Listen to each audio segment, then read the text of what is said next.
right, let's go over our Chapter 10 formative assessment.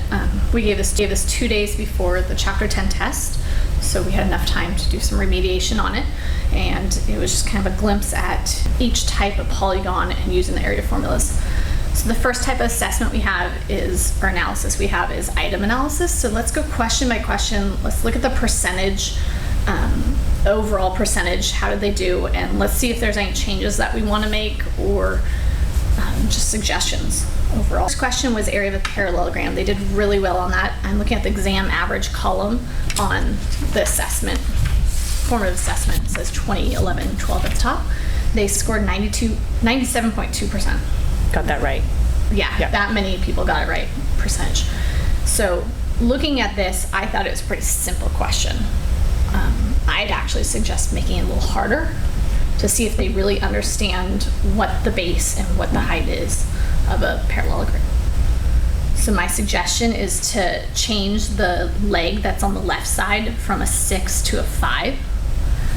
That makes that a special right triangle, a Pythagorean triple. And instead of giving the whole entire bottom base as 12, let's make the top right part a 9. Okay. And they have to figure out that we have a 3 on that top left. A little bit more challenging because then they have to realize that the whole entire base is really 12 and it's not the 9 that was given. Okay. So really assessing if they know base versus part of that, or what is actually being plugged into the formula. Right, part versus whole. So what would be some good distractor answers once we change those numbers? The correct answer stays the same. Correct answer would stay the same. Maybe we do 36 as one of the wrong answers, because that would be the 9 that we give them times the actual height of 4. Okay, and that one's actually already there, so that's good. Sorry, I didn't even see that. 9 times 5, that would give us 45. Okay, so as if they forgot entirely that they need to find another piece of the base. Right, they just think that the 9 is the whole base. Oh, and then let's say if they did the Pythagorean theorem incorrectly. So let's say they did not square the lengths of the sides. They just did 5 minus 4 to get 1 on that other little piece. And so then the base would be 10. The incorrect base would be 10, so 10 times 4 would be 40. Do you like that as I like that. Yeah, I think this gives us a better way of seeing where a student may have gone wrong, or a better idea of what they actually know. Good idea. Because 97% is pretty good. I mean, obviously we want mastery, but that question maybe is too easy as it is. Yeah, I agree. Number 2, it's area of equilateral triangle, definitely lower, is 78%. And looking at all the results in that exam average column, that's actually our lowest one. Equilateral triangles, there's 2 formulas they can use: apothem perimeter divided by 2, or the more traditional base times height divided by 2. So what do you think about that one? Well, it looks like the most common wrong answer there was C, which means that they used the wrong formula, that they would have done base times height and forgotten to have divided by 2, which is typical. I see that in class a lot. So either way, they're using apothem perimeter or base times height divided by 2. They gotta divide, and they common mistake not dividing. I saw that some of the students that used apothem perimeter divided by 2 had the wrong perimeter, or not the wrong perimeter, the wrong apothem, because when they drew the radius in and they drew the apothem in, they put the wrong base angle in that little right triangle down there. Mm-hmm. So that was where some of my students made mistakes. Are we okay with leaving it even though the question says equilateral? Do you like that there's an 8 labeled on each side, or is that too redundant? I think it may help reinforce the vocabulary and using it, so maybe they're reading through and they have an idea of what this means, but seeing 8, 8, and 8, yes, I'm confident in that, or maybe making those connections as they're going through. So I think it would be helpful for them, just because this is a formative assessment, so to make those connections. I like that point, but I think one of the answer choices, let's make it 24 in case they do the perimeter. 8 times 3 would give them perimeter of 24, so maybe they're confusing area versus perimeter. And our least chosen answer was D. So 32 was not a distractor, so let's get rid of 32 and make it 24. Good idea. But I don't think that the question needs to be changed, that it's not too difficult of a question. I agree. I think it's very straightforward. It's important, and it's an important concept to talk about which of the 2 formulas that you can possibly use, which one's more appropriate, which one might be a little easier. For you. Mm-hmm. Given the information,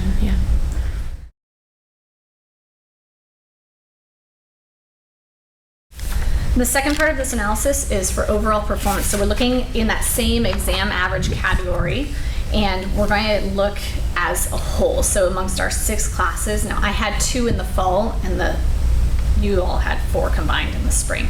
So one of the things I was really happy with is that relatively we had the same percentage correct or very similar from fall to spring. So we've got that consistency. I think that's really important, especially on the 4x4, is the consistency across terms. Is there anything that you all notice? I mean, certainly we've already identified overall the low ones were 2 and 5 and which ones the high ones were.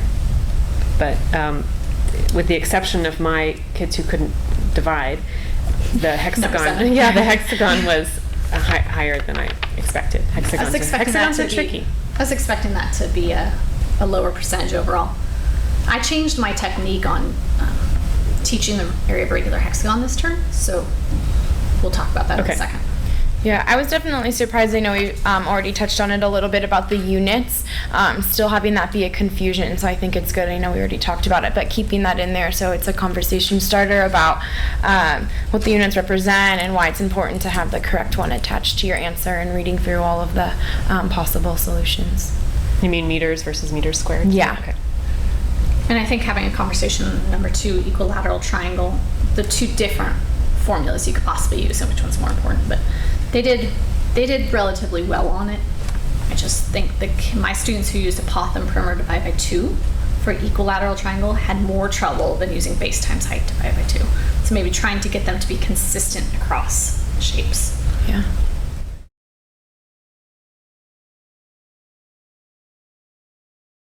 And then the third level of analysis is by teacher. So how did I do?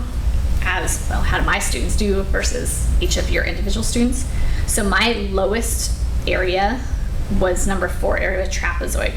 I only had 74%. Diana, you had 97% correct, and Kristen, you had 90.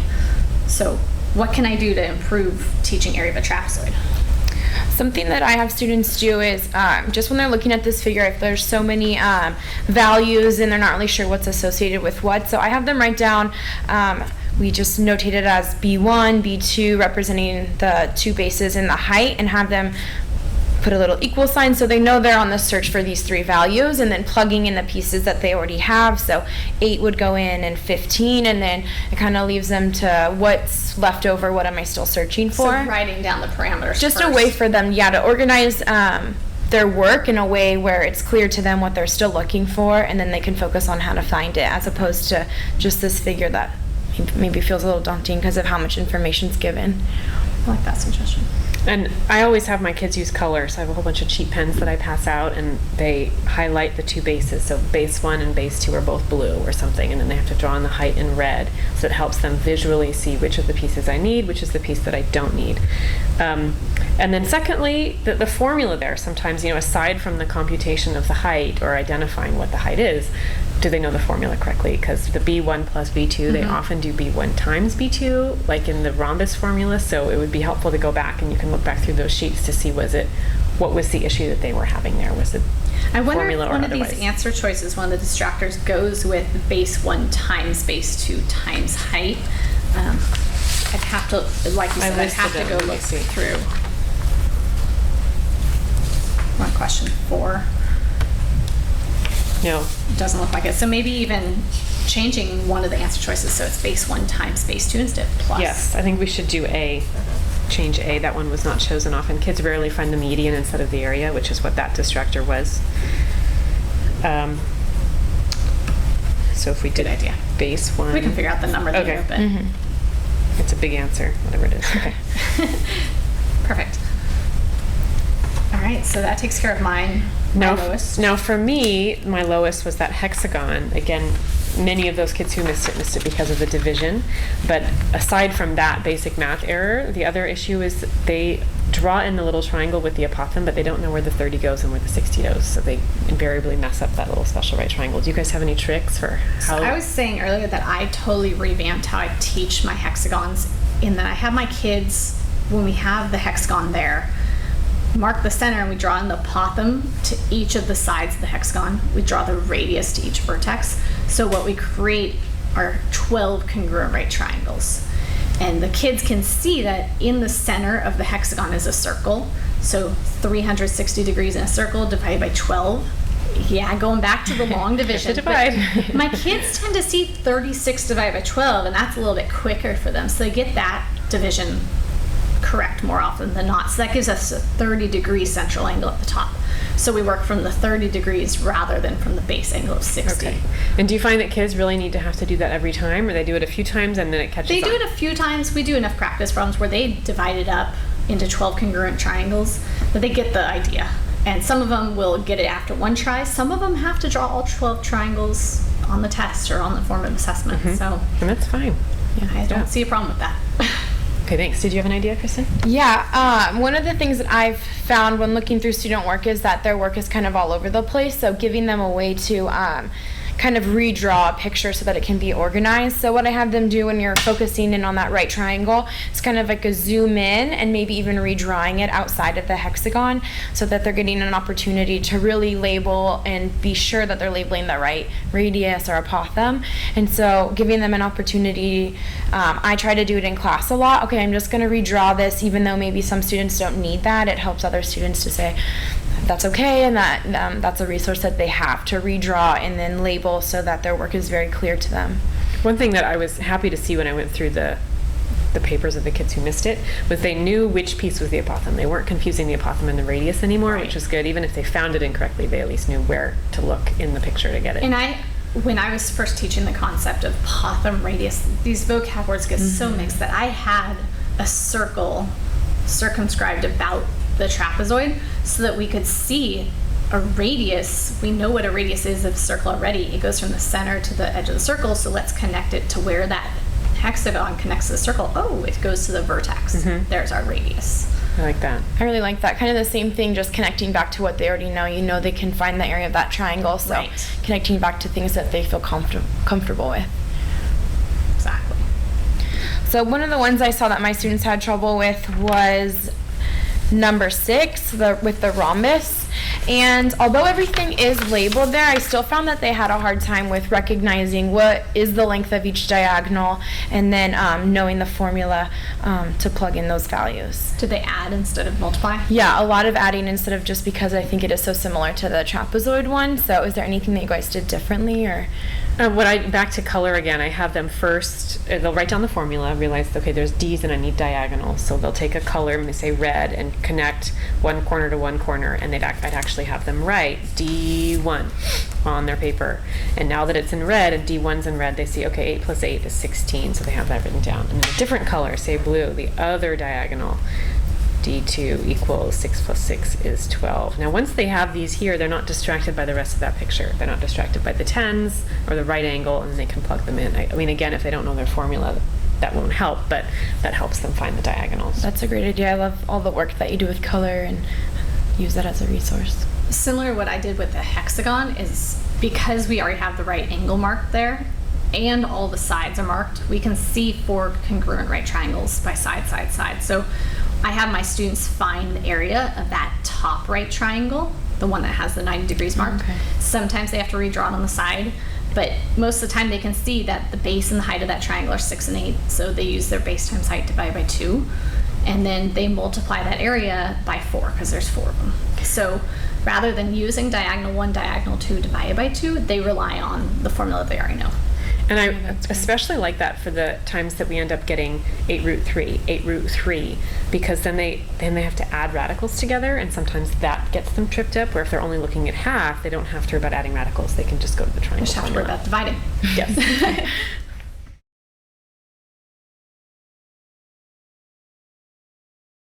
And the last level of analysis is by individual students. So looking at the big chart with each of our students' ID numbers and how they did on each standard 8 and standard 10. So what are we going to do to help those students the day after we give this so that they don't make those same mistakes on the test? Well, I know you talked about that you grouped them accordingly the next day, so the few kids that did poorly, you grouped them together so you could help them. I really like that idea. Something else that I do would give feedback to those kids who scored really low on Aries. So in the comment section next to that grade, I would say, please review finding the area of a regular hexagon, or please review your 30, 60, 90 triangles. I don't do that for too many students, but it helps me keep track of how they're doing, and also it's that feedback at home, or if a kid's checking on Aries. And then their support teachers can see that as well, so they know immediately what they need to work on. Also, I'll provide a student reflection sheet. So after we go over it together as a class, it might have open-ended questions like, what topics did you do really well on, or which question numbers, which topics did you struggle with, what are you going to do to be ready for your test on Thursday? Do you plan on collecting that? Maybe on the day of the test. Okay. Just so you have some more feedback. Something, and then maybe staple it to the test, so I can then later see, okay, let's see how they did in our test. What did they have to say about their formative assessment grade? Yeah. Do you have any ideas? Something that I tried was a remediation sheet. So it was linked to the formative assessment. So it said if you got number 1 wrong, and it gave problems for them to go to in the textbook or in our note packet. So maybe take a look at numbers 2 and 3 from this page in the textbook and in the notes packet. This was helpful just because they had something very clear to look at. It wasn't all of this one chapter. It gave them a very clear objective. Something that I think I would tweak maybe next time is I kind of give this as a class activity to kind of do on your own.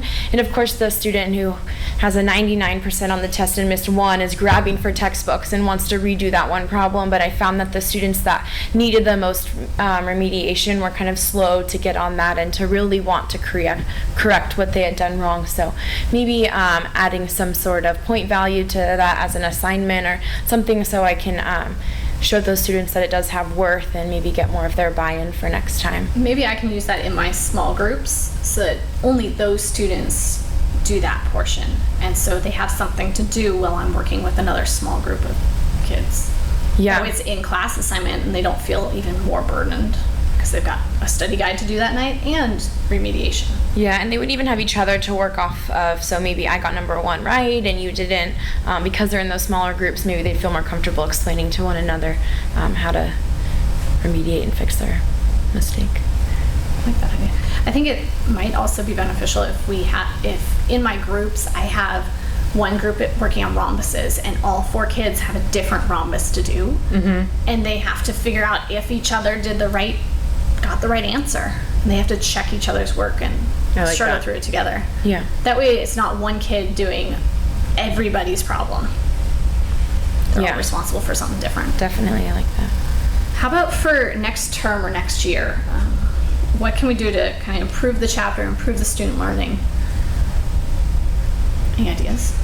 Well, I think we already talked about changing some questions, making some of the easier ones a little more challenging, making the challenging ones a little bit more clear, or changing some distractors. And we talked a little bit about the value of using color just to help the kids visually see which of the pieces they need and where to find them in the figure. I think those are going to help. That should be easy to implement. Yeah, absolutely. I think I'm going to really focus in on, for the hexagons and rhombuses, having my students break those up into right triangles or other shapes that they know formulas for, that they can rely on previous knowledge. Because I found that when I taught apothe and perimeter divided by 2 for the hexagons and equilateral triangles, the words and the parts sort of got lost for them. But when I then broke it apart, and it was actually the suggestion of a student that I got that from, when I broke it into the right triangles, it was like an aha moment for my kids. They're like, oh, that's not that hard. I mean, I know area of a triangle is base times height divided by 2, so why not use that? Definitely. And I think another thing, just to make sure that we're writing this on our reflection sheet on the shared drive so that we can remember this. Oh yeah, that was a suggestion I wanted to make. And then teachers that are teaching geometry next term or next year can have that as a resource, so they can use the same things we've just been talking about as resources in their class. And I found a really cool visual this summer when I was in a workshop that we transformed. We started with a parallelogram. We assumed that they already knew area of a rectangle, so we showed that the area of a parallelogram can be transformed into area of a rectangle by taking the right triangle and pushing it over, and so you could see that dynamic change.